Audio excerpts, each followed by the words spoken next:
अखन अहाँ सब सुनि रहल छी सपना म्यूजिक के शानदार प्रस्तुति। जाता रुत बतिया सुन के जा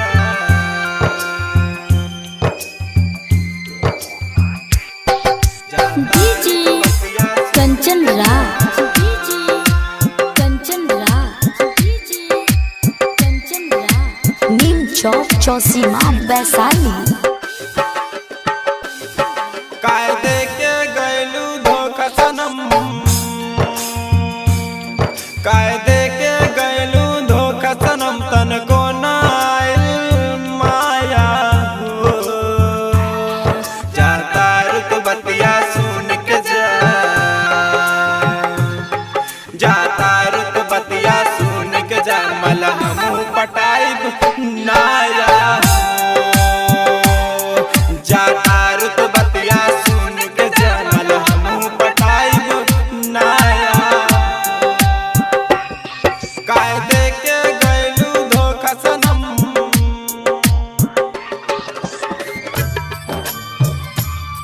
जाता रुत बतिया सुन के जा। Music director DJ Kanchan Raj, Hajipur Vaishali. DJ Kanchan Raj, Hajipur Vaishali. DJ Kanchan Raj, Hajipur Vaishali. DJ Kanchan Raj, Hajipur Vaishali. DJ Kanchan Raj, Hajipur Vaishali.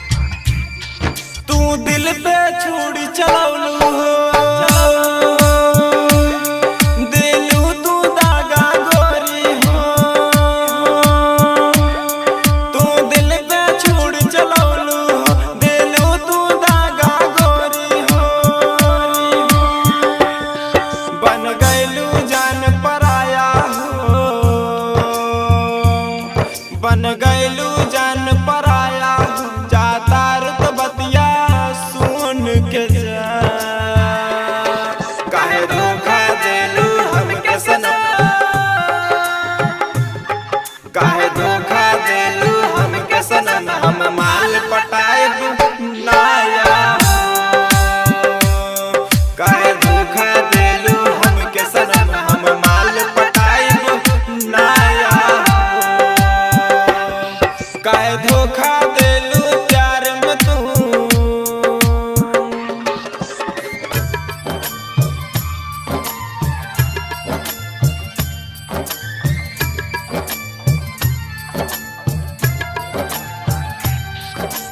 DJ Kanchan Raj, DJ Kanchan Raj, DJ Kanchan Raj, नीम चौक चौसीमा वैशाली।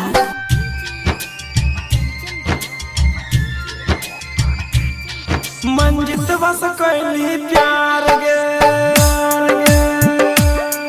अजित बनल भतार गे।